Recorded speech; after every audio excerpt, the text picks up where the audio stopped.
Good morning, gentlemen. JK, your brother in this struggle here, founder of Elevated Recovery and head coach at Reboot Systems. We help high-performing executives, business owners, entrepreneurs, and professionals to end their secret out-of-control behavior with pornography and masturbation in 90 days. And as of next year, 2022, we will be 10 years in the game. Now, the purpose of this video is to share why so many men who have been trying to end this behavior are just not able to build momentum specifically. The reason why is because a lot of brothers have a tendency to get caught up in what we call shiny object syndrome. And some of you may have heard of this, where you're doing the work, but then something new, something exciting comes along and you get off track and you get distracted. And this is like, we can do that in any endeavor in our life, yes, but when it comes to recovering from a compulsive behavior, it is more detrimental when you get caught up in shiny object syndrome, because the rewiring process takes time. It is a requirement to have high levels of consistency. It takes 1.5 to 2 years to rewire your brain. So it means that for that period of time, there has to be a certain level of consistency in your life, right? And you cannot just simply see something like, I was trying this methodology and, it got really hard. And wow, this guy has a cool new YouTube channel, or I heard this cool podcast, or I saw this cool ad that promises that it is indeed the root cause of my behavior that will free me from my out of control behavior, right? So if you are constantly getting distracted by stuff, brother, you will never build up the momentum which is required to end this behavior. The truth is that it doesn't matter what methodology you use. Well, actually it does, if your goal is to end this behavior in the quickest time possible, which is what we offer. But what I can speak about is our system, the Reboot system. It requires repetition. And one of the qualities of repetition is that it gets boring. And a lot of brothers, because they're constantly seeking dopamine, feel that they cannot handle the boring aspect of rebooting. I'm sorry, brother, but there's no exciting way of ending a compulsive behavior. If you're hoping somebody's going to tell you that. Like, oh my God, this is so exciting. Every day, every month, there was something new and absolutely easy and dopamine inducing. No, that is not the nature of repetition. So you might be wondering, well, JK, what the fuck do I do then? What do I do? Well, brother, you accept it. That's what the fuck you do. You have to accept the fact that for a certain period of time, there's going to be repetition. You have to have a very strong why. You have to have the right community. You have to have people. People are the ones who are going to keep you excited and motivated, right? Wins are the things that are going to keep you excited and motivated.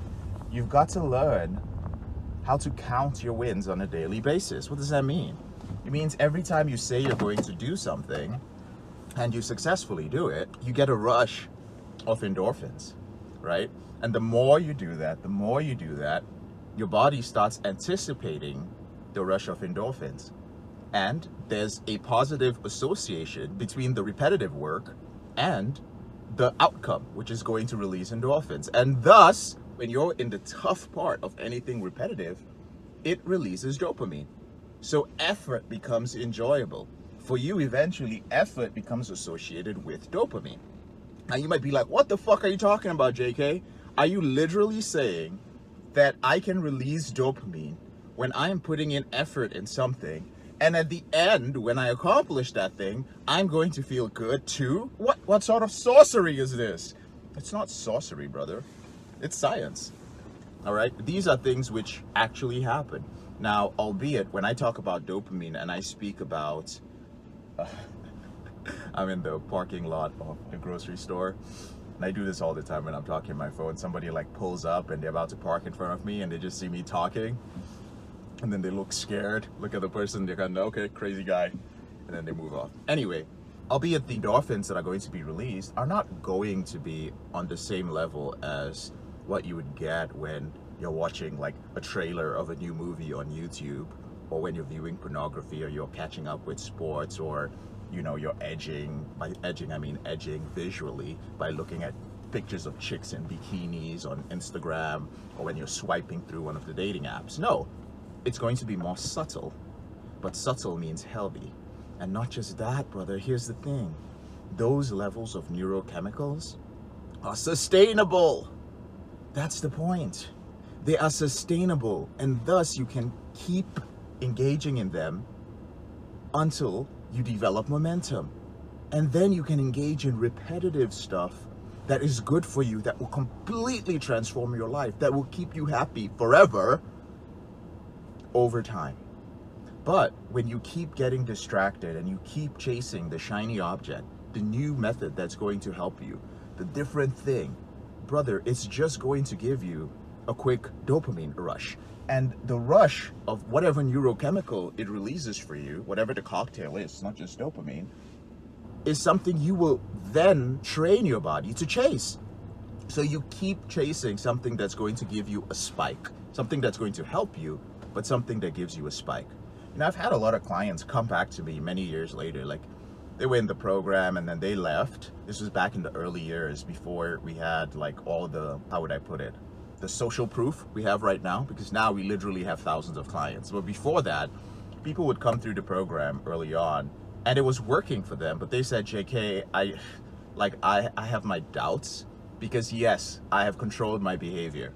It's been 4 or 5 months and I'm definitely not engaging in that behavior the way I did, but brother, how much longer is this gonna go on for? I was like, bro, I've said it from day one, 1.5 years to 2 years.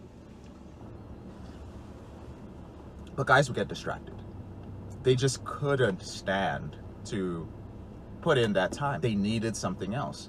And so they did go out there and they found different things, different techniques I've never heard about, different modalities of therapy. They took medications, they tried plant medicine, they did all sorts of things. And then they would send me an email and be like, bro, you say that your system works and this, but I tried this and it was amazing. I was like, dude, it's wonderful that you've gotten these results in 2 weeks. It's wonderful that you went off and you did ayahuasca or you microdosed psilocybin for like 3 months or whatever and you feel amazing, right? It's great that you went to this group therapy and you cried and you released all your trauma. It's wonderful that you went to some masculine men's intensive and found a brotherhood. Like, all these things are wonderful and you did them in a short period of time and you feel amazing.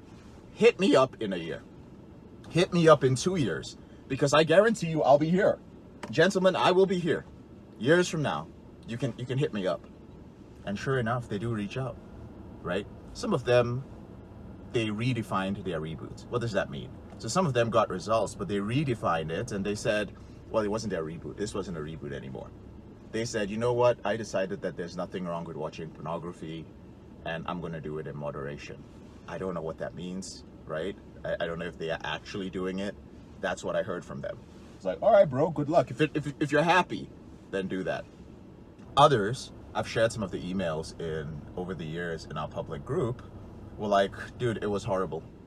Like, it was the worst mistake I made was leaving your group. It really was, because I just saw a testimonial from a brother who was from the same season as I was, and he seemed so happy. That dude was my accountability partner, right? I hate those emails because they're fucking heartbreaking. I hate stuff that where guys share and they're like, I'm isolated, I'm alone, I'm depressed, I'm never gonna get laid, my wife left me, my kid. Like, God. Anyway, guys, I really hate that shit. But there's nothing I can do about it, right? I can do my best. Anyway, sorry, I got a little bit distracted there. What was I saying? So some brothers also come back and they admit that, this was a problem and they had gotten distracted. Their constant need for distraction was a big problem. They came back, they refocused on the program, and they ended their behavior. They rewired their brain. They no longer have a need to watch pornography. They changed their habits, they changed their lifestyle, and they changed their self-image. It takes time. Your self-image has to change. What I said earlier about changing your biochemistry so that you enjoy effort, so that you derive pleasure from effort, so that you look forward to and you also gain pleasure from accomplishing the goal, that's only your lifestyle. Habit, lifestyle, that's just the middle part, dudes. Beyond that is self-image. Then you become the guy that people say, yo, how'd you do it? How'd you do all these things you do? Like, it seems almost effortless. But that's because you're no longer thinking about doing these things, right? You're no longer thinking about the efforts it takes to stay off pornography because it is your self-image. You're no longer thinking about the efforts it takes to maintain less than 10% body fat and a lean physique because it is no longer even a lifestyle. It is your self-image, right? You're no longer thinking about how to maintain your net worth at 7 figures or increase it or invest on a consistent basis. All these things are your self-image, call it the DNA of who you are, right? Not biochemically, I'm just using the term DNA. It regulates everything else in your life. Your values and your standards are up there with your self-image. And everything you do is filtered through it. Is this going to be good for my self-image or not?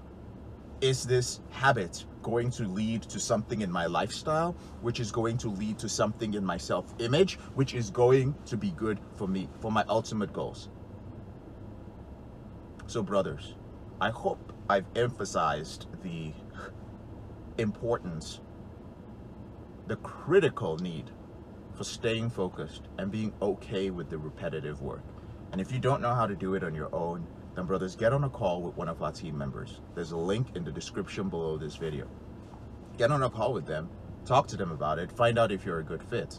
Now, if you're from the US or you're from Canada, let's say you're in a tough financial spot, for some brothers, we do offer funding. I'm not going to tell you the criteria for that. Our team members handle that. I just handle coaching, but we can help brothers. And this year we have helped a lot of brothers end the out of control behavior, and we have funded their reboot. So there's also an opportunity, but you've got to be from the United States or Canada in order for us to do this for you.